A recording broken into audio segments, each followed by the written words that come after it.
Buenos días. Me es muy grato presentar al doctor Eric Manuel Toro Monjaraz. El doctor Toro Monjaraz es médico cirujano, egresado de la UNAM, de la Facultad de Medicina de Ciudad Universitaria. Es pediatra y gastroenterólogo pediatra por el Instituto Nacional de Pediatría. Tiene maestría en ciencias médicas por parte de la UNAM. Es encargado de la unidad de motilidad gastrointestinal y candidato a investigador nacional. Es miembro de la AMG, de NASPAGAN y LASPAGAN. También pertenece a la Asociación Mexicana de Neurogastroenterología y Motilidad. El doctor es autor de diferentes artículos y capítulos del libro y miembro del Comité de Neurogastroenterología de NASPAGAN y LASPAGAN. A mí me es muy grato presentar al doctor Carlos Patricio Acosta García Bueno. El doctor Acosta García Bueno es médico cirujano egresado por la Universidad de Guanajuato, médico pediatra subespecialista en gastroenterología y nutrición pediátrica por la UNAM y por el Hospital Infantil de México Federico Gómez. El doctor es profesor adjunto de medicina en la Facultad Mexicana de Medicina en la Universidad La Salle, México. También como investigador clínico en materia de trastornos funcionales gastrointestinales. Es jefe del Servicio de Pediatría Mixta en el Hospital Infantil de México Federico Gómez y fundador de la Clínica de Gastropediatría Ciudad de México. Es miembro activo de la Sociedad Latinoamericana de Gastroenterología, Hepatología y Nutrición Pediátrica y de la Sociedad Norteamericana de Gastroenterología, Hepatología y Nutrición Pediátrica. Pues nuestro agradecimiento por la participación de estos excelentes ponentes, ¿sí? Y que van a venir a enriquecer este Congreso Internacional de Gastroenterología, Hepatología y Nutrición Pediátrica. Muchas gracias, doctores.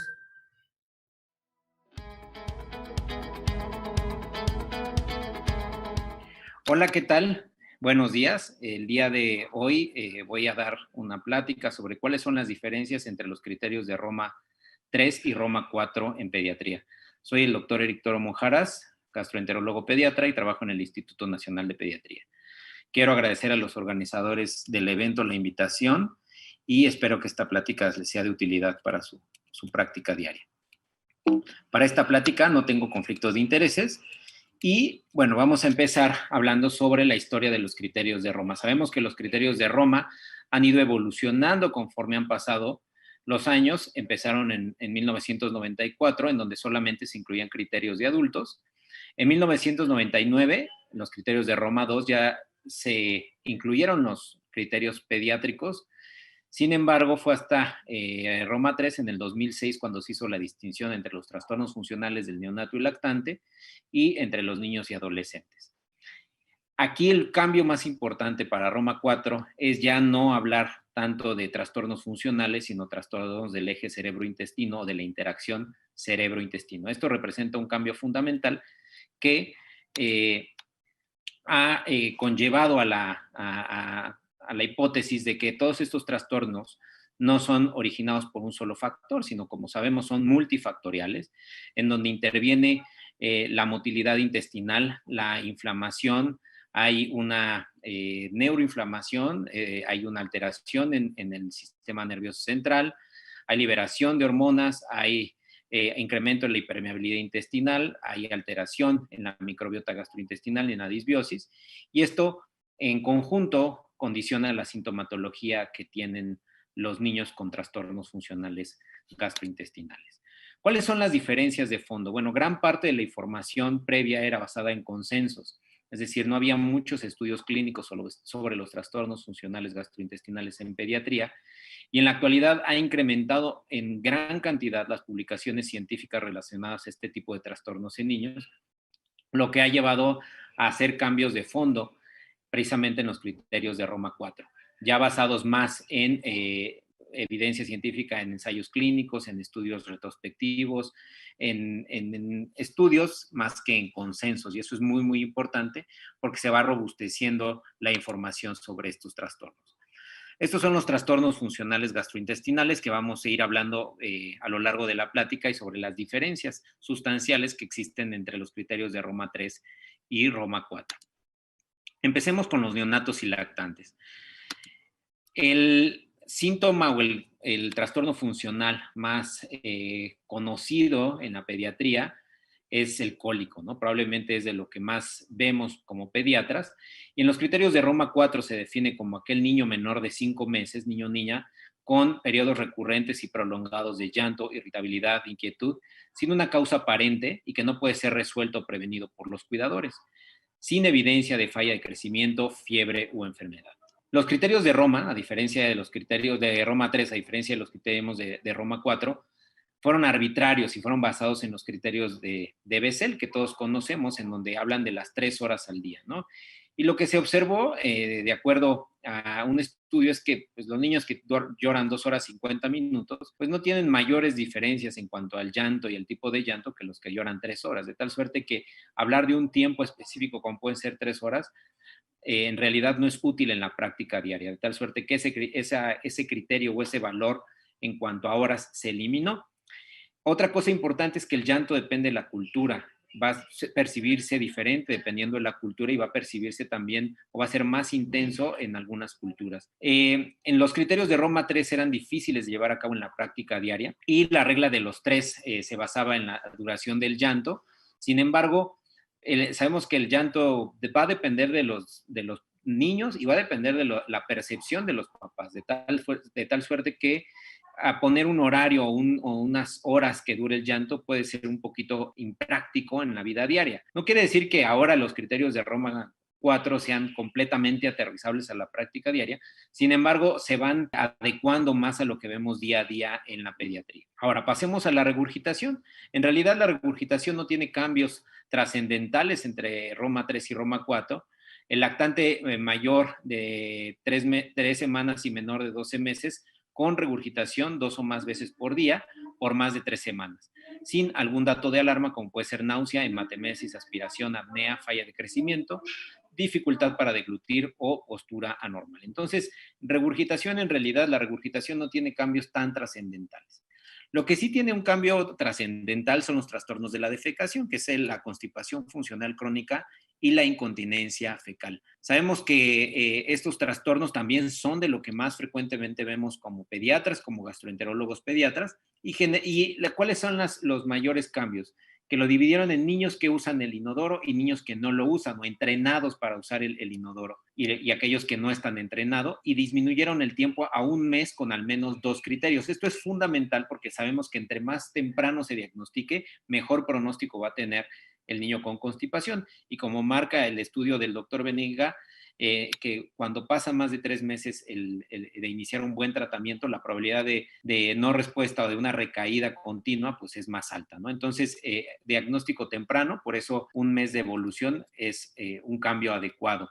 Se han hecho estudios para ver las diferencias que existen entre la prevalencia de Roma 3 y Roma 4. Este es un estudio del doctor Miguel Saps, en donde en niños en Colombia se comparó Roma 3 y Roma 4 y realmente las diferencias no fueron sustanciales, ¿no? Entonces vemos la diferencia, no hay diferencias estadísticamente significativas entre una y otra. Se evaluaron en este mismo estudio otros trastornos funcionales que más adelante vamos a ver. También el doctor Saps evaluó el impacto que tenía añadir el estatus de entrenado en el inodoro para los criterios de Roma 4, y en realidad, bueno, en este estudio fueron 1,334 pacientes, 36% con control de esfínteres y 64% sin el control de los mismos. Y la prevalencia global de constipación fue de 21.1%. Aquí lo que hicieron fue comparar ambos criterios, la prevalencia de constipación con ambos criterios, y no hubo diferencias en la prevalencia de constipación. Aquí vemos cómo va incrementando el número de niños con constipación conforme va avanzando la vida. Entonces, realmente, en cuanto a prevalencias de constipación, a parecer no hay una diferencia en cuanto a el número de pacientes diagnosticados nuevos con constipación, cambiando un criterio y otro. Sin embargo, creo yo que el cambio de disminución del tiempo de duración de la constipación, es decir, de 2 a 1 mes, es muy importante y eso ayudará a dar un diagnóstico más temprano. Hablando de disquesia, también es otro trastorno funcional que observamos mucho en lactantes y es llanto, pujo, dolor al evacuar por 10 a 20 minutos con evacuaciones suaves. Aquí el origen de este problema es una incoordinación entre el aumento de la presión intraabdominal y la relajación de los músculos del piso pélvico. Y el diagnóstico principal es la constipación.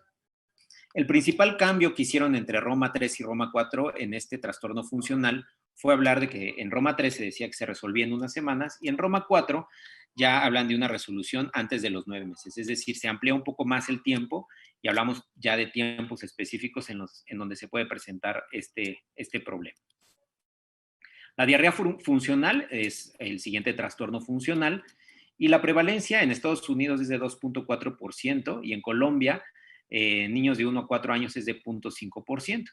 La definición es el paso de 4 o más evacuaciones no formadas por más de 4 semanas en lactantes y niños preescolares, de 6 a 60 meses, sin falla de crecimiento, si las kilocalorías consumidas en el día son adecuadas. ¿Cuáles son los cambios entre Roma 3 y Roma 4?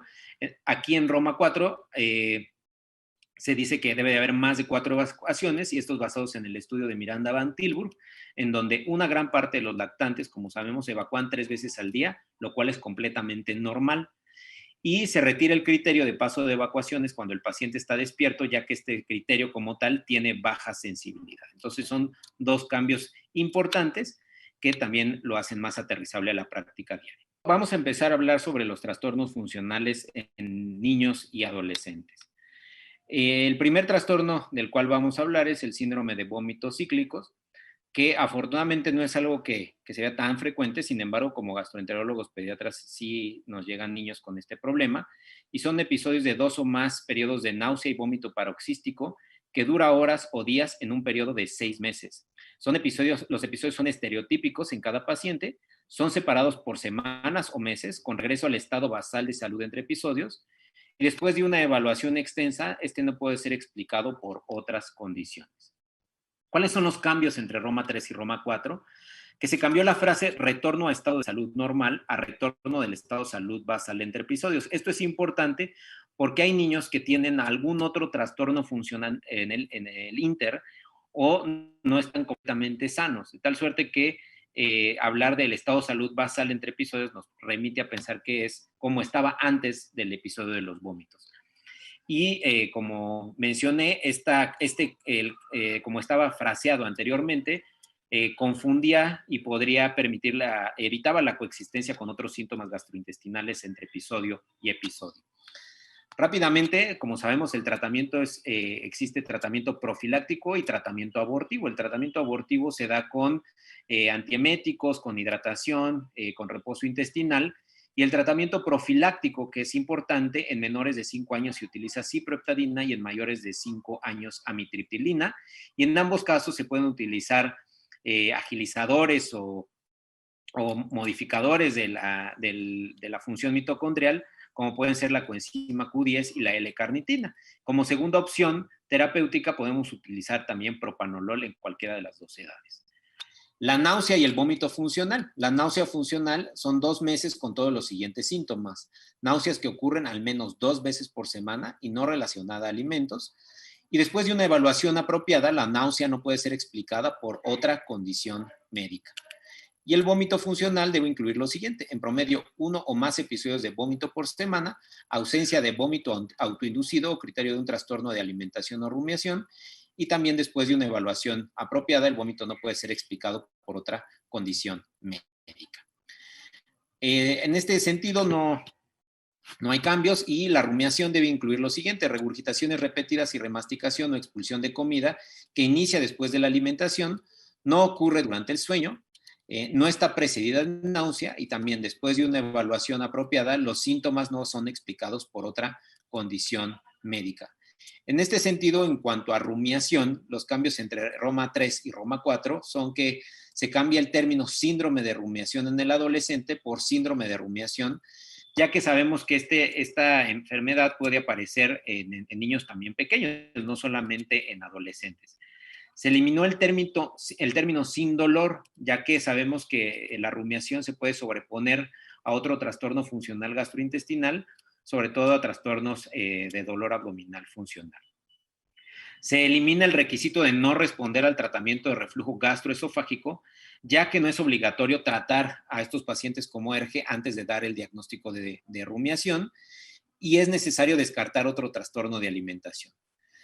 También se elimina el criterio de que ocurra al menos una vez por semana, ya que se puede presentar después de una comida. Entonces, la rumiación es un trastorno funcional que pues estamos conociendo. Tenemos niños que nos llegan al hospital con este tipo de problemas y hay que saber identificarlos y también manejarlos.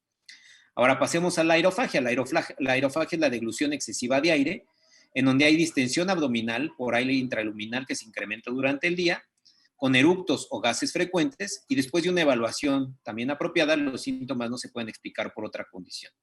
Estos criterios se deben de cumplir por al menos 2 meses antes del diagnóstico. Todos hemos tenido niños con aerofagia, y aquí los criterios de Roma 3 y Roma 4 es que se añade el término excesivo y el término incremento durante el día. Si bien en adultos se eliminó como parte de los criterios de Roma 4 la aerofagia, sabemos que ocurre en niños y es una patología o una entidad ya muy bien descrita en pediatría y hay que también saberla manejar. Ahora vamos a hablar sobre los trastornos de dolor abdominal funcional. Como vimos al inicio de la plática, hablamos de trastornos del eje cerebro-intestino. Y como vemos en esta diapositiva, hay una involucro tanto de eventos que sensibilizan, eventos médicos que sensibilizan, predisposición genética y eventos psicosociales que también sensibilizan al niño. Entre ellos, bueno, en los eventos médicos está el uso de antibióticos y en eventos psicosociales, pues depresión, ansiedad o estrés, también la forma en que enfrenta el paciente el dolor y las ganancias secundarias. Todo esto lleva a hipervigilancia central, sensibilización central, alteraciones del eje cerebro-intestino, hipersensibilidad visceral y dismotilidad, lo que nos lleva a los trastornos funcionales gastrointestinales. Entonces, insistimos sobre la importancia de hablarles sobre trastornos del eje cerebro-intestino. ¿Cuál es el principal cambio? Al menos en términos, es que aquí ya no hablamos de trastornos gastrointestinales relacionados al dolor abdominal, sino trastornos de dolor abdominal funcional. El primer trastorno de dolor abdominal funcional es la dispepsia funcional, que debe incluir uno o más de los siguientes síntomas por al menos 4 días al mes: plenitud postprandial, saciedad temprana, dolor en epigastrio o ardor no asociado a la defecación, síntomas que ocurren después de una evaluación apropiada. Los síntomas no pueden ser explicados por otra condición médica. Al igual que en adultos, aquí ya se introduce el síndrome de distrés postprandial, que es plenitud postprandial o saciedad temprana, y el síndrome de dolor en epigastrio, en donde ya hay dolor o ardor localizado en epigastrio. Los cambios en Roma 3 y Roma 4 es que en Roma 4 se añaden los 2 subtipos de dispepsia y se elimina el dolor como requisito indispensable, ya que en el síndrome de distrés postprandial, como vimos, no hay dolor, simplemente hay saciedad o plenitud postprandial. En el síndrome de intestino irritable, debe de incluir los siguientes síntomas: dolor abdominal al menos 4 días por mes, asociados a uno o más de los siguientes síntomas, que esté asociado a la defecación, cambios en la frecuencia de las evacuaciones, cambio en la forma o apariencia de las evacuaciones. En niños con constipación, el dolor no se resuelve con la resolución de la constipación, y al igual que todos, después de una evaluación apropiada, no hay otra enfermedad que debemos investigar. Y lo dividimos en intestino irritable con constipación, con diarrea, con constipación y diarrea o no especificado. Los cambios entre Roma 3 y Roma 4 es que el término disconfort fue retirado y se hizo más clara la distinción entre constipación y síndrome de intestino irritable con constipación, precisamente para hacer más clara y hacer mucho más clara y evidente el síndrome de intestino irritable con constipación. En la migraña abdominal hay episodios paroxísticos de dolor intenso, agudo, periumbilical en línea media o difuso, que dura 1 hora o más. Los episodios son separados por semanas o meses, el dolor es incapacitante e interfiere con las actividades normales, hay un patrón estereotípico y el paciente puede tener anorexia, náusea, vómito, fotofobia, cefalea y palidez. Los cambios en Roma 3 y Roma 4 es que se cambia dolor periumbilical por una semiología más completa del dolor, como dolor intenso, agudo, periumbilical en línea media o difuso. Se retira el término retorno a estado de salud de basal, por lo que habíamos comentado anteriormente, y se añade patrón estereotípico y síntomas individuales por paciente. Finalmente, el dolor abdominal o funcional no especificado, en donde hay 4 veces por mes de dolor y debe incluir los siguientes criterios: dolor abdominal episódico continuo, que no ocurre durante episodios fisiológicos; criterios insuficientes para síndrome de intestino irritable, dispepsia o migraña abdominal; y también después de una evaluación médica no hay evidencia de enfermedad. Aquí se cambia la frecuencia de dolor semanal por 4 veces por mes y que no ocurre durante episodios fisiológicos como comida o menstruación. Retomamos este estudio del doctor Miguel Saps, en donde vemos que hay una menor prevalencia de dolor abdominal funcional en términos generales, 457 versus 294, y si lo desglosamos en dispepsia, hubo más comparado, Roma 4, y intestino irritable hubo menos pacientes.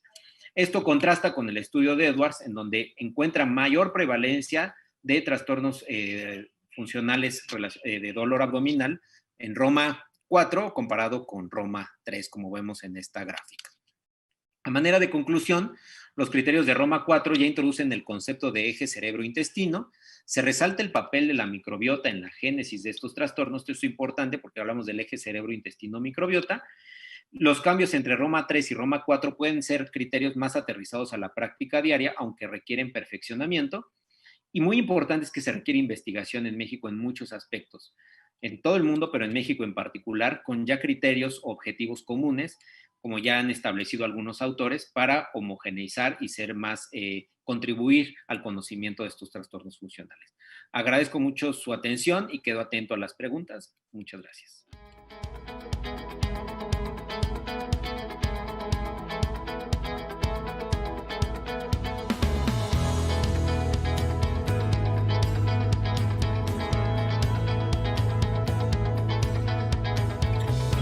Muchas gracias a la Asociación Mexicana de Gastroenterología por permitirme dar esta plática sobre probióticos en trastornos funcionales gastrointestinales en nuestro congreso. Bueno, los trastornos funcionales gastrointestinales sabemos que son padecimientos crónicos y recurrentes que van a tener síntomas digestivos comunes y que no van a tener una explicación estructural o bioquímica.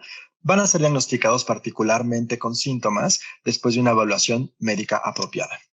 Sabemos también que los podemos dividir según el grupo etario y también sabemos que los podemos agrupar dependiendo del síntoma predominante. El modelo biopsicosocial es un modelo que nos explica básicamente cómo sucede estos síntomas, porque estos síntomas van a coexistir con problemas psicosociales como el estrés psicológico, ansiedad y depresión. Sabemos que los eventos estresantes al inicio de la vida juegan un papel importante, las alteraciones del eje cerebro-intestino y los factores ambientales desencadenantes. Sabemos que el eje cerebro-intestino tiene una implicación importante y sabemos también que la parte aferente del intestino es mucho más importante que la parte eferente. Hoy sabemos que también el sistema nervioso central, el autónomo, el entérico y el eje hipófisis hipotálamo adrenal están involucrados directamente con las sensaciones, la motilidad y con todos los síntomas gastrointestinales.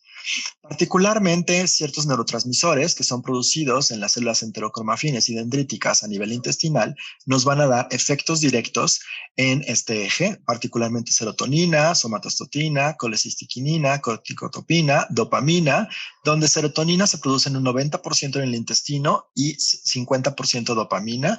Esto es importante también conocerlo. Sabemos también que los trastornos funcionales gastrointestinales van a tener una inflamación de bajo grado. La hipersensibilidad visceral, la disfunción de la barrera epitelial y la disfunción neuromuscular están particularmente involucradas con la inflamación y esto se va a traducir en un incremento de la contractibilidad intestinal o bien un aumento en las sensaciones porque vamos a tener un aumento de dolor o un aumento de la gravedad de los síntomas. Particularmente la microbiota tiene señalización directa entre reinos, es decir, con el hospedero directamente, donde esta va a promover la producción de serotonina, la generación de ácidos grasos y la deconjugación de ácidos biliares van a ayudar a la promoción de la motilidad y van a ser estimulantes directos del sistema nervioso entérico y del sistema nervioso central. La dieta en particular juega un papel importante en la microbiota porque dependiendo también de ella se va a llevar a cabo el proceso de fermentación y, por ejemplo, cuando hablamos de estas dietas de FODMAPs, sabemos hoy en día que no todos los sujetos se ven beneficiados. Debemos de tener una microbiota que puede predecir si vamos a responder, y en sujetos con microbiotas que se considera saludable no se ven afectados por la cantidad de FODMAPs que lleguen a consumir. El estrés psicológico juega un papel muy importante también, donde sabemos que el comportamiento emocional, el estrés, la modulación del dolor y los sistemas cerebrales de los neurotransmisores van a tener una implicación directa con la microbiota intestinal. El sistema nervioso autónomo, por ejemplo, la norepinefrina, puede ayudarnos a producir más bacterias enteropatógenas y reducir lactobacilos y bifidobacterias. Cortisol, por ejemplo, nos promueve el crecimiento de coli, y también sabemos que este estrés psicológico disminuye la cantidad de lactobacilos, que va a modificar la contractibilidad del músculo liso, va a incrementar la hipersensibilidad visceral y el dolor visceral. Algo importantísimo, por ejemplo, la separación materna que puede ocurrir en los primeros días u horas de nacimiento, disminuye en el lactante la cantidad de lactobacilos que éste va a tener. Hoy sabemos que el estrés psicológico también juega un papel importantísimo en la cantidad o en la composición de la microbiota. Como pueden ver acá, el estrés y la depresión va a modificar directamente la composición o la abundancia de ciertos géneros de bacterias. El dolor visceral también está involucrado, particularmente GABA, que es un inhibidor directo del efecto de sensibilidad visceral y de la motilidad intestinal, y particularmente la microbiota, las bifidobacterias y estas cepas de lactobacilo podrían ayudarnos también a producir una mayor cantidad de GABA. Hoy en día sabemos que la microbiota también produce directamente neurotransmisores, como pueden ver acá en la pantalla, y estos van a tener un efecto directo en el sistema nervioso central, entérico y autónomo. La disbiosis en trastornos funcionales gastrointestinales está bien documentada en algunos trastornos, particularmente se asocia, pero no podemos pensar en causalidad. Se ha documentado diferencias en la composición de los niños con trastornos funcionales versus controles. Sabemos que, por ejemplo, el efecto cesárea puede incrementar el riesgo de intestino irritable. El uso de antibióticos el primer año de vida puede aumentar el riesgo de dolor abdominal recurrente en niñas, y el uso de antibióticos en intraparto, el cólico del lactante.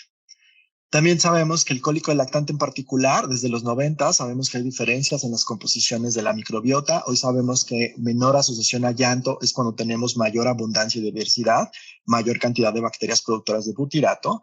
Por el contrario, una mayor asociación a llanto es cuando hay menos abundancia y más enterobacterias, y a la vez también disminución de las bifidobacterias. En intestino irritable también se ha documentado un incremento de protobacterias, particularmente las gamma protobacterias.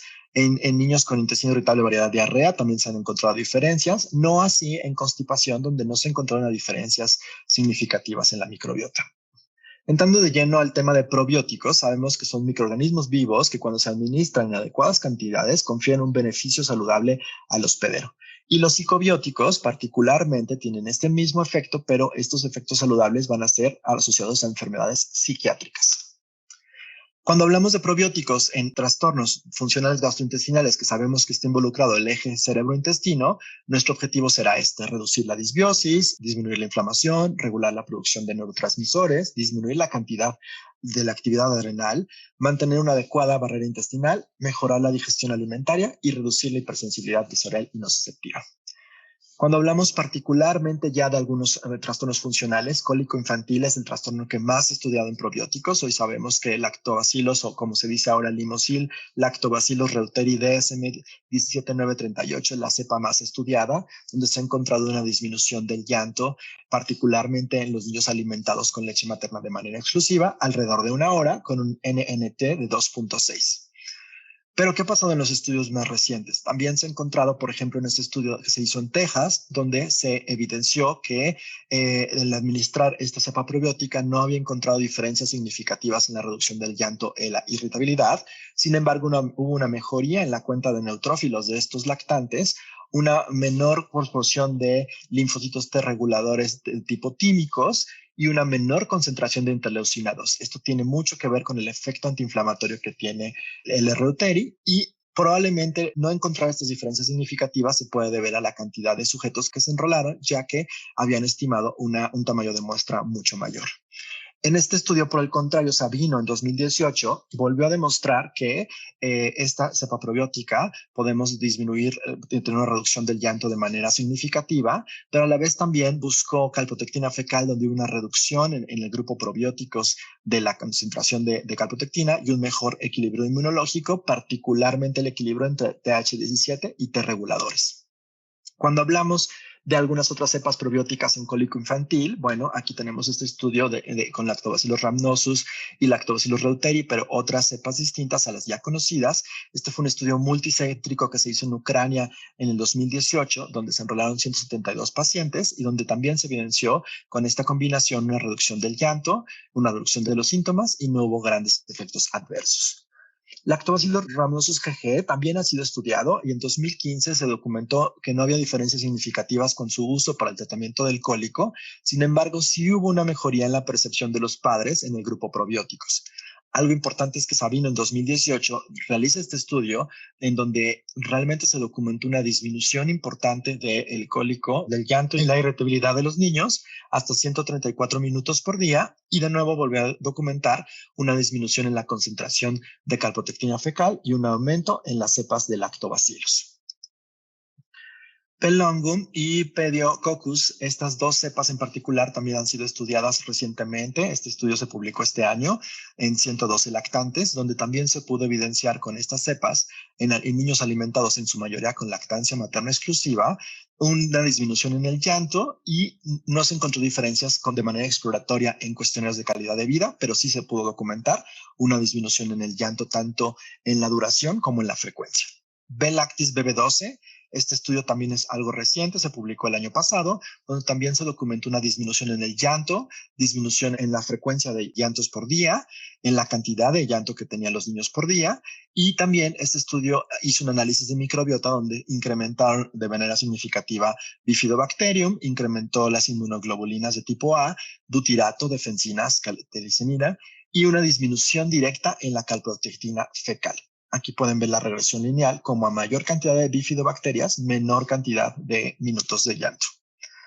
En cólico infantil también se han estudiado probióticos multicepa y simbióticos. Aquí algunos ejemplos donde se puede evidenciar en estos 3 estudios una reducción también en la duración y frecuencia del llanto cuando se utilizaron diversas cepas probióticas. Aquí en simbióticos cuando se combinaron con FOS y con GOS. Vamos ahora a la parte de prevención del cólico. Aquí en prevención del cólico, bueno, esta revisión Cochrane que se publicó en 2019, se estudiaron estas cepas que pueden ver acá en pantalla y fueron 6 estudios en total, donde realmente, si somos muy estrictos en la definición de Bessel de cólico lactante, no encontramos diferencias significativas cuando se utilizaban de manera preventiva. Sin embargo, cuando se analizó la duración del llanto, se encontró una disminución de manera global de 32 minutos en los niños que fueron suplementados con estas cepas probióticas. Particularmente el reuteri, de nuevo, documentó una reducción del llanto de 44 minutos por día. Esto, bueno, aquí pueden ver el gráfico, y esto de manera preventiva.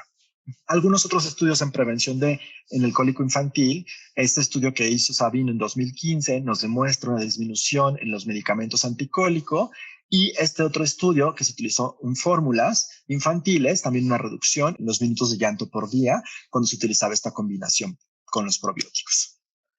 ¿Qué pasa con reflujo fisiológico? Sabemos hoy en día que el reflujo fisiológico es otro potencial que tenemos de las cepas probióticas, particularmente el reuteri, porque sabemos que puede favorecer el vaciamiento gástrico. Aquí en estos estudios se evaluaron 3 estudios con el reuteri y un estudio que se utilizó una fórmula con B-Lactis y además se adicionó proteína parcialmente hidrolizada. En todos estos estudios se documentó una disminución en las regurgitaciones. Sin embargo, hoy en día no podemos hacer una recomendación tan contundente en relación al reflujo fisiológico. Algunos otros estudios interesantes son este estudio que se hizo con Bifidobacterium breve, estas 2 cepas distintas, en las cuales fueron administradas de manera preventiva a los niños, y se documentó que no importaba si consumían lactancia materna o fórmula, el grupo probiótico tenía una menor cantidad de regurgitaciones en los 90 días que se estuvieron vigilando. Algo interesantísimo que me pareció de este estudio es que al haber suplementado a estos niños desde el nacimiento, particularmente los niños que nacieron por cesárea, lograba reducir significativamente la cantidad de niños que tenían sobrepeso o este incremento de peso que se ha documentado con los niños que nacen por esta vía. Y me pareció bastante interesante, que no tiene mucho que ver con los trastornos funcionales, pero de todos modos me pareció algo interesante rescatar. A la vez, este estudio también analizó la microbiota, donde también documentaron una disminución de B. fragilis, que es muy común encontrarlo cuando se administran fórmulas infantiles. Algo también interesante a explorar. Ahora bien, vamos a dolor abdominal funcional. ¿Qué ha pasado en dolor abdominal funcional? En 2021 se hizo esta revisión sistemática con metaanálisis, donde se documentó que 2 cepas probióticas son las que particularmente tienen efectos en dolor abdominal funcional. Una es el Rhamnosus GG, donde se pudo documentar una reducción en la intensidad de los síntomas, siempre y cuando se administraba por 8 semanas, y más que durante el tratamiento, se vio el efecto post-tratamiento. O sea, en el seguimiento de estos pacientes encontramos una disminución en la intensidad de los síntomas. Esto tiene mucho que ver porque en este caso el probiótico lo que va a hacer es modificar la inmunología, va a disminuir la producción de receptores nociceptores, entonces probablemente el efecto va a ser más retardado que el efecto que estamos buscando tal vez en diarrea aguda. En la frecuencia de episodios de dolor también hubo una disminución importante en 8 semanas de tratamiento. De nuevo, es importante en estos estudios tomar en cuenta las dosis, que son tratamientos largos y que probablemente el efecto lo vamos a ver después de haber dado la cepa probiótica. Aquí lo pueden ver un poco más claro, como intensidad y frecuencia se ven un poco más favorecidas en probióticos una vez que administramos y han pasado 8 semanas de la administración. En el caso de lactobacillus o Limousin lactobacillus reuteri DSM 17938, es la cepa probiótica que más estudios tiene en relación a este tema. 330 niños fueron analizados en esta revisión sistemática, donde ustedes también pueden documentar cómo hubo una disminución en la intensidad del dolor a 4 y 8 semanas, e incluso se mantuvo 4 semanas en el seguimiento post-tratamiento. De nuevo, empezamos a ver un comportamiento similar, aunque aquí tenemos más estudios y más evidencia para apoyar el uso de esta cepa probiótica. La dosis puede ser de 1 a 2 por 10 a la 8.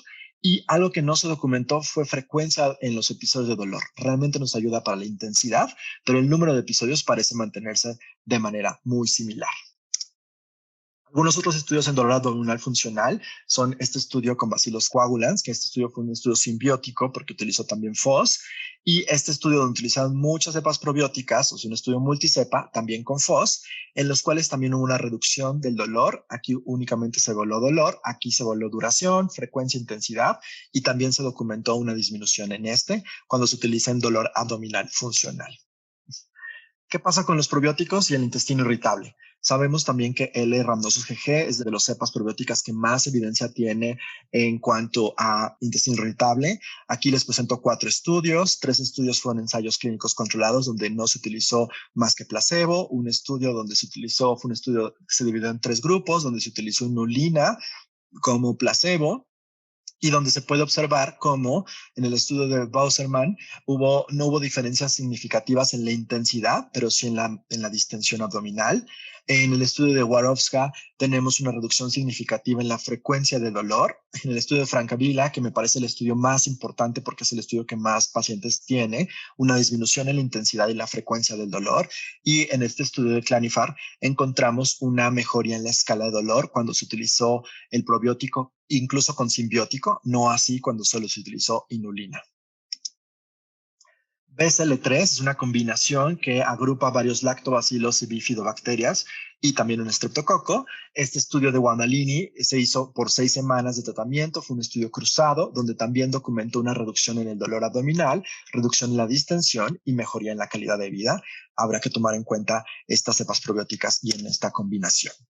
Y este estudio de SUDA, que es el estudio más reciente que se tiene en intestino irritable, se publicó en 2018 utilizando Bacillus coagulans, encontró también una reducción significativa en la intensidad, mejoría en las consistencias de evacuaciones, síntomas en general y mejoría global de los síntomas, como lo pueden ver aquí en la escala SGARC, que se utiliza para evaluar mejoría global de los síntomas, y en la intensidad de dolor, donde el grupo con probiótico hubo una disminución significativa de la intensidad. También tenemos algunos bifidobacterias estudiadas. Ponemos el caso de B. lactis en estas combinaciones y también se encontró una disminución en los síntomas y disminución de la distensión abdominal. También sabemos que, Gianetti evaluó también unas cepas del Bifidobacterium. Aquí hizo un estudio doble, intestino irritable y dispepsia funcional, donde aquí están las cepas que utilizó, donde solo hubo mejoría en intestino irritable, no así en dispepsia funcional, que es algo que ya se había documentado anteriormente. Estreñimiento funcional, yo creo que es lo que más nos queda de ver. Hay varias revisiones sistemáticas que se han publicado en las cuales en la mayoría concluyen que no hay efectos significativos. Aquí les quise poner rápidamente los estudios que se han publicado con varias cepas probióticas. Algunos de las como comentarios que se hacen en las revisiones sistemáticas es que han sido estudios con poco tiempo de duración, han sido estudios con unas cepas muy distintas de una de la otra, no se ha podido hacer un análisis más claro. Este estudio se publicó muy recientemente y en general no se han encontrado mayores diferencias, algunos cambios en frecuencia y, por ejemplo, en flatulencias, pero no como tal en tratamiento de la constipación. Por último, quiero comentarles y dejarles esta diapositiva en relación a los psicobióticos, que son como una nueva tendencia en relación a los probióticos, en donde ya se empiezan a estudiar ciertas cepas. La mayoría de los estudios que se realizan acá pueden ser o en modelos murinos o en modelos humanos, pero en adultos, y donde podemos observar cómo se ha visto que hay una mejoría en la integridad intestinal con ciertas cepas probióticas. También hay una disminución, por ejemplo, en la rumiación, esto es en adultos, y también una disminución en la constipación y mejoría en los hábitos intestinales. Esto enfocado directamente a un tema más bien de comportamiento. Bueno, mis conclusiones de esta plática, son que los trastornos funcionales gastrointestinales son de una etiología multifactorial. Particularmente el intestino irritable y el hedor abdominal funcional está involucrado el eje cerebro-intestino. La disbiosis intestinal juega un papel preponderante en los trastornos funcionales gastrointestinales. Algunas cepas probióticas cuentan con evidencia clínica para recomendar su utilización en estos trastornos. Y los probióticos tienen un enorme potencial a explotar. Se requiere el esfuerzo de todos para lograr entenderlos mejor. Muchas gracias por su atención.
Bueno, ahora sí vamos a empezar la sesión de preguntas y respuestas después de estas dos excelentes ponencias de los doctores. No sé si tengan alguna pregunta.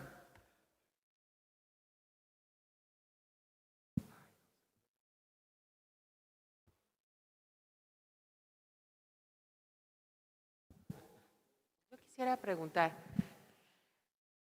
actualmente los probióticos como que son lo que está de moda, ¿estás de acuerdo? Entonces, todos los estudios apuntan a de que probablemente sean los probióticos, pero con toda la evidencia que nos acabas de mostrar, ¿tú recomendarías el uso rutinario de probióticos en pacientes con trastornos funcionales? Justo una de mis conclusiones de esta plática es que para ciertos trastornos no tenemos tanta evidencia, como pudieron ver. La idea que sé que es mucha información, pero la idea que quería hacer es como ampliar un poco nuestro panorama y no quedarnos como con la receta de cocina. Como se dan cuenta, hay algunas inconsistencias en los estudios y afortunadamente para algunos de ellos hay metaanálisis que nos ayudan a entender un poco mejor. Creo que para el caso de cólico de lactante el efecto sí es contundente. Para dolor abdominal funcional me ayudaría a mejorar la intensidad del dolor y esto creo que en el día a día de la consulta, si yo puedo tener una estrategia que no va a causar algún efecto adverso y que además puede reducir la intensidad de dolor, a mí me gustaría utilizarla, siempre y cuando yo entienda que no me va a quitar el síntoma por completo y que probablemente el número de eventos sigan apareciendo.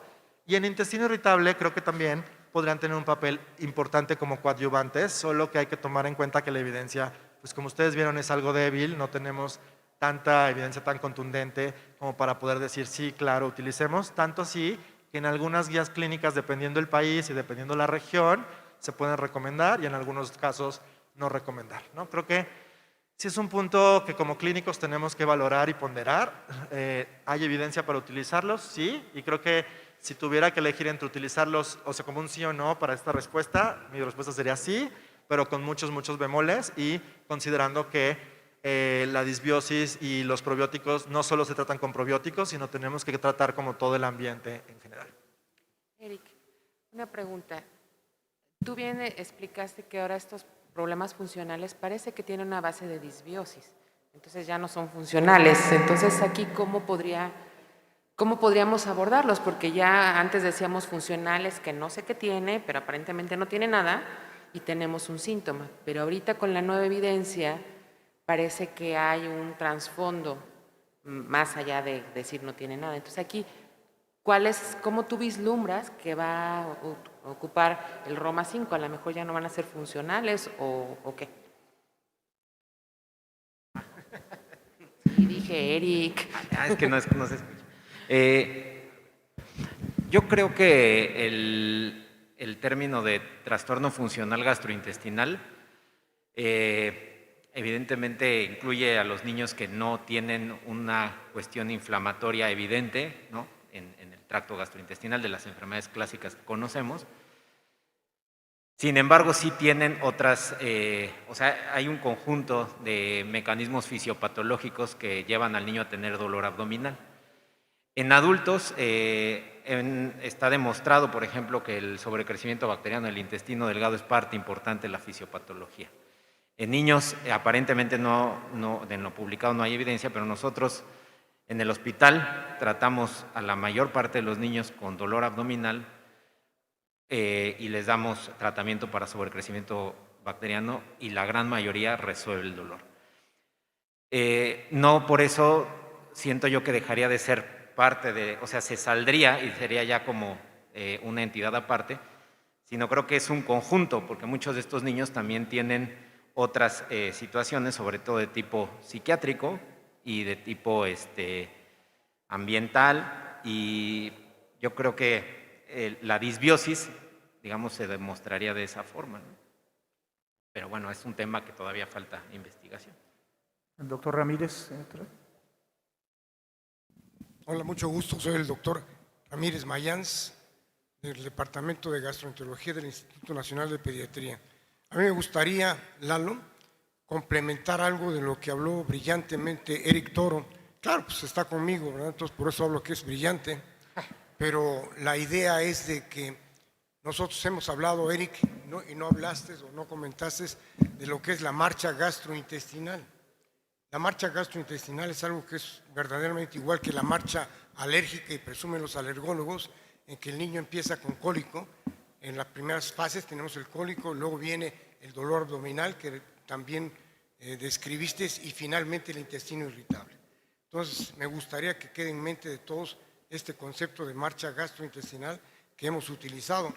Y volviendo al tema de los probióticos, todo el mundo sabe que yo soy un probiotic lover, pero la verdad de las cosas es que los probióticos, por ejemplo, en estreñimiento, no sé si entendí bien lo que dijo Carlos, pero en estreñimiento no sirven para nada.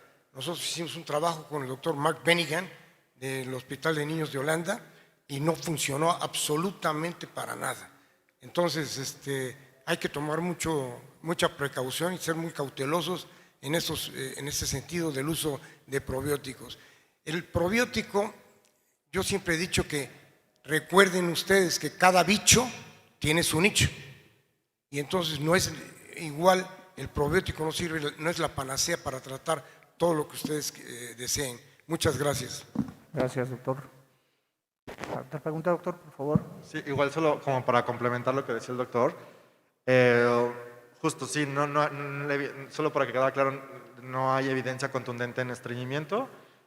Algunos de los estudios con Reuteri podrían tener mejoría en la frecuencia, sin embargo, hoy en día el tratamiento sigue siendo el mismo y el tratamiento nos tenemos que enfocar en lo que ya conocemos en las guías clínicas, ¿no? Pero hay algunas cepas que podrían tener implicación, pero evidentemente faltaría más evidencia.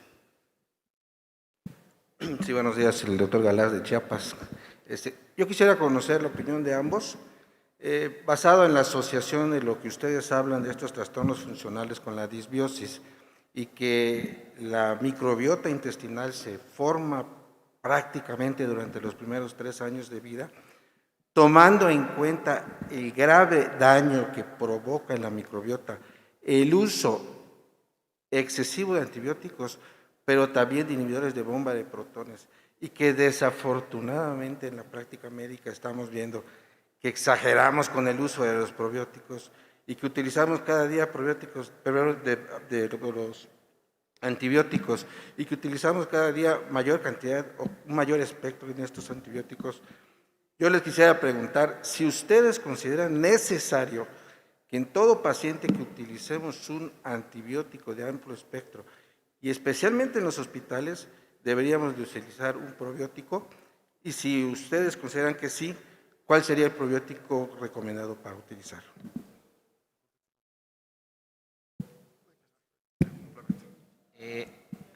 Yo creo que sí, yo creo que es donde hay evidencia en el uso de probióticos y es un tema que también hemos discutido mucho en el hospital. Si en todos los casos que usemos antibiótico debemos de usar probióticos, yo estoy a favor, porque incluso hay estudios con algunas cepas de probióticos que disminuyen, o sea, hay probabilidad, esto es in vitro, la resistencia antimicrobiana, el resistoma que le llaman. Entonces, creo que además de evitar o de mejorar un poco la disbiosis que condiciona el antibiótico, definitivamente pues puede ayudar, ¿no? Y en términos de la disbiosis que se genera en los primeros años de vida, yo creo que también es muy importante para la génesis de los trastornos funcionales gastrointestinales, antes del embarazo y durante el embarazo, la dieta de la madre, ¿no? Creo que todos estamos de acuerdo que en la actualidad vemos una gran cantidad de niños, ya sea con trastornos funcionales gastrointestinales en la etapa del lactante o alergia a las proteínas de la leche de la vaca, y se ven más que hace unos ayeres, y esto probablemente tenga que ver con lo que consumimos, y la dieta es parte importante de esto. Complementando nada más justo el comentario de antibióticos, a mí sí me gustaría enfatizar que el uso de antibióticos en el primer año de vida es algo que tenemos que tener como demasiado juicio para la hora de indicarlos, porque sabemos que estas intervenciones en etapas muy tempranas de la vida modifican la microbiota y esto a la vez altera el sistema inmunitario y tenemos mayor riesgo de tener enfermedades alérgicas, autoinmunes e incluso metabólicas, ¿no? Como obesidad. Entonces, tomar en cuenta que aunque demos un probiótico, en definitiva estoy de acuerdo con lo que comenta Eric, tendríamos que utilizar probióticos a la hora de iniciar antibióticos. Esto reduce el riesgo de diarrea asociada a antibióticos, pero realmente también tendríamos que ser muy, muy juiciosos a la hora de indicar un antibiótico y pensar 2 veces si lo requiere o no, y no a la menor provocación hacerlo, ¿no? Porque definitivamente aquí podríamos tener disbiosis, aunque demos el probiótico, ¿no? Eso es una realidad. Doctora, por favor. Sí, en primer lugar quiero felicitarlos a ambos por sus muy buenas presentaciones. Eric, quería hacerte el comentario de que me encantó el concepto de que los pacientes con trastornos funcionales actualmente no es que no tengan nada, claramente tienen un trastorno en este eje cerebro-intestino y creo que es importante que todos lo integremos porque sí la información que tal vez podamos transmitir a los pacientes de que su hijo no tiene nada, pues realmente sí tiene, ¿no? Solo que es algo muy difícil de explicar y de comprender e incluso de tratar por todo esto que hemos visto de todos los factores que intervienen en esta alteración. Me encantó esta diapositiva que pusiste con la comparación de un proceso orgánico con los trastornos funcionales. Muy, muy bien.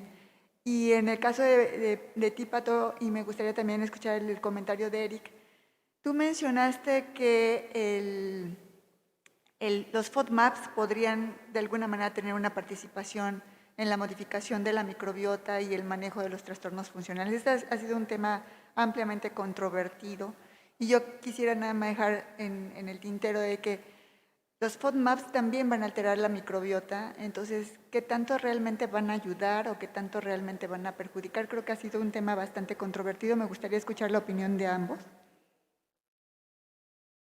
Sí, justo cuando puse FODMAPs no quería como que quedara el comentario de que realmente hay que recomendarlos en pediatría. O sea, la idea de poner FODMAPs ahí es que la evidencia nos dice que la composición de la microbiota en verdad altera la fermentación o la capacidad de fermentación y por ende tal vez de los síntomas y que habrá personas que tengan, como decía Eric, sobrecrecimiento bacteriano, pero si nos vamos más allá, seguramente composiciones más fermentadoras o catalíticas. Esto se ha evaluado en niños donde ciertas cepas que son muy catalíticas podrían causar más síntomas y por eso podrían responder. Sin embargo, creo que en nuestra postura el día de hoy sería no utilizar dietas de FODMAPs en pacientes pediátricos, particularmente con dolor abdominal funcional o intestino irritable. Lo hemos platicado en muchas ocasiones y creo que una dieta normal para la edad podría ser suficiente y una dieta normal pues está basada en cuidar el consumo de alimentos con alta cantidad de azúcar simple y obviamente disminución de grasas saturadas, etcétera. Creo que sería más que suficiente que intentar estas estrategias que pueden comprometer incluso la nutrición de los pacientes y que incluso también, como menciona, como son alimentos que también favorecen o tienen efectos directos con la composición de la microbiota, podríamos tener efectos tal vez sintomáticos pronto, pero a la vez una disminución o una alteración en la microbiota y esto causar más disbiosis, ¿no? Entonces, sí creo que eso es un punto álgido y controversial que hoy sería no utilizarla, pero sí nos ayuda a entender un poco cómo funciona la microbiota y cómo los alimentos tienen un efecto directo en la composición y en los síntomas que presentamos. Esto es lo interesante de estos congresos, ¿no? Que hay controversia. Yo creo que sí. No la dieta FODMAPs como ampliamente, o sea, que es muy amplia, ¿no? Una dieta reducida en alimentos fermentables es súper amplia y es súper difícil de llevar. Pero creo, bueno, no creo, no es fe, pero sí en lo que hemos hecho en el hospital, de hecho traemos un trabajo de dispepsia y sobrecrecimiento bacteriano con dieta reducida en alimentos que se fermentan, no una dieta extensa en FODMAPs, pero sí se les quitan lácteos, se le quita sorbitol y se le quitan leguminosas por un periodo de tiempo de 4 semanas y los niños mejoran junto con el tratamiento del sobrecrecimiento bacteriano. Ciertamente la evidencia cuando haces una dieta extensa en FODMAPs pues es muy mala, o sea, en cuanto a que tienes un efecto nocivo hacia la microbiota y además un efecto nutricional. Pero no hay que quitar todos los alimentos, o sea, si ustedes se meten a las aplicaciones de dietas de FODMAP de la Universidad de Monash, que son los que crearon estas dietas, pues hay demasiados alimentos. Pero cada niño tiene una respuesta a ciertos alimentos, ¿no? Entonces hay diferentes componentes de los alimentos que pueden condicionar el dolor dependiendo de la microbiota. No estamos en este momento para saber qué microbiota, o sea, hacer como sastres cada dieta de acuerdo a la microbiota, pero probablemente en un futuro sea la medicina personalizada. Entonces ahí ustedes ven perfectamente en la consulta que hay un niño que consume frijoles y empieza con dolor abdominal y le duele la panza. Entonces, probablemente la proteína que viene del frijol la podemos sustituir con otro tipo de proteína y no va a tener un efecto así malo, ¿no? Pero es un tema controversial. Ahorita estamos haciendo un ensayo clínico en el hospital midiendo microbiota, utilizando dieta reducida, no la dieta extensa en FODMAPs, y pues esperemos que en un par de años tengamos el resultado. Igual, yo quisiera comentar dos puntos importantes, aprovechando que pues, si alguien más quiere animarse a preguntar algo. En el tema de alimentación y eliminación, sí, bueno, al menos en el hospital lo que nos gusta como realizar, por ejemplo, en el caso de lácteos, sí tendríamos que tener evidencia más contundente si el problema es intolerancia a lactosa y podríamos hacer pruebas, ¿no? Las podemos realizar y las pruebas nos pueden ayudar también a ver malabsorción como intolerancia y ahí tal vez decidir si es una buena estrategia quitar el alimento o no. Porque también recuerden que cuando tenemos un trastorno funcional y empezamos a quitar alimentos o achacar ciertos alimentos a ciertos síntomas, también causamos cierto estrés en los padres y al rato todos los alimentos causan síntomas o después el niño asocia el dolor abdominal con cierto consumo de ciertos alimentos, ¿no? Y esto nos pasa todos los días en la consulta. A ustedes también les ha de pasar cuando de repente se enferman por comer unos tacos de carnitas y les da diarrea, pues no quieren comer carnitas durante mucho tiempo. Y esto pasa con los niños con dolor abdominal. Si yo asocié este alimento con cierto dolor y lo reforzamos nosotros, creo que eso tendríamos que tener mucho cuidado a la hora de interpretar o de dar esta recomendación. Y justo hablando de sobrecrecimiento bacteriano en niños y en adultos, al menos la evidencia que lo que nos dice es lo ideal sería hacer una prueba de hidrógeno expirado o si tenemos metano expirado mejor, donde podemos evaluar si tenemos datos sugerentes de sobrecrecimiento bacteriano y a ese niño sí, tal vez darle tratamiento, de nuevo, intentando ser lo más contundentes posibles y poder contestarnos, el niño tiene sobrecrecimiento bacteriano, hay que dar antibiótico, sobre todo porque sí, es una conducta que lo vemos en la pediatría general, ¿no? Que damos antibióticos y también esto, aunque sea un antibiótico que en adultos haya funcionado, en niños la evidencia no es contundente y como dice Eric, creo que hace falta hacer mayor evidencia, ¿no? Entonces, ojo con esa recomendación. ¿Qué pasa, por ejemplo, cuando vamos, perdón por poner marcas, pero cuando vamos al café y nos compramos un frappé y llegan los pacientes y nos dicen, no, es que me dolió el abdomen porque me tomé la lactosa, porque me dio el barista el café con lactosa? Y realmente interrogando, pues el café tenía azúcar, tenía muchísimos otros ingredientes, era un caramel macchiato que tenía muchísimo azúcar y entonces el síntoma realmente no es la lactosa y es por eso que nosotros creo que tenemos que tener mucho cuidado a la hora de hacer esta intervención.